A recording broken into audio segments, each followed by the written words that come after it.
আমি হলাম অকর্মার ঢেকি।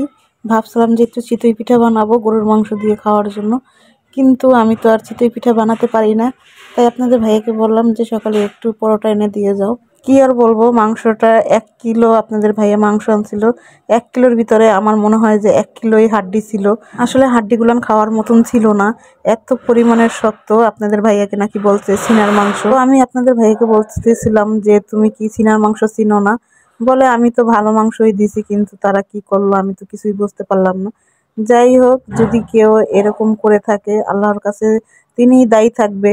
আসলে কি একটা অবস্থা, আমি আর কি ভেবেই পাই না যে মানুষ এতটা নিকৃষ্ট কিভাবে হতে পারে। তো যাই হোক, এই তো আমি 1 পিস হাড্ডি নিছি আর ছোট 1 পিস মাংস নিছি, আর এখানে সবগুলো নিয়ে হাড্ডি। তো এর জন্য আর বেশি আর নিলাম না, আমার তেমন একটা ভালো লাগতেছিল না। তো এই ঝোল দিয়ে আর এই মাংস দেখেন আমি কতটা নরম করছি, আমি অনেক পানি দিয়ে জ্বালাইছি। কারণ এই হাড্ডির সাথে যে মাংসগুলো আনালে ওগুলোও খাওয়া যাবে না, যেহেতু অনেক পরিমাণে হাড্ডি। তো সে কারণে একটু একটু হাড্ডির সাথে মাংস লাগানো আছে, তো ওগুলান তো খেতে হবে। তাই আমি অনেক পরিমাণে জ্বালিয়েছি। তারপরে তো এই তো মাংসটা অনেক পরিমাণে সফট হয়েছে।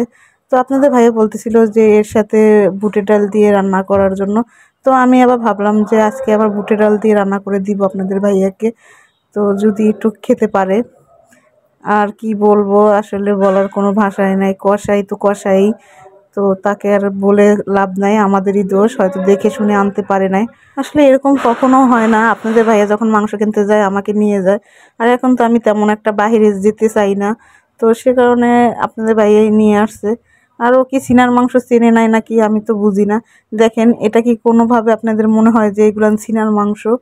তো যাই হোক, মাংসটা মোটামুটি ছিল, তেমন একটা ভালোও লাগে না। হঠাৎ করে রাত্রে অনেক পরিমাণে জ্বর উঠছিল, কেন জানি আমি বুঝতে পারলাম না যে হঠাৎ করে জ্বর ওঠার মানেটা কি। তো যাই হোক, সবাই আমার জন্য দোয়া করবেন, আল্লাহ যেন আমাকে সুস্থতা দান করে।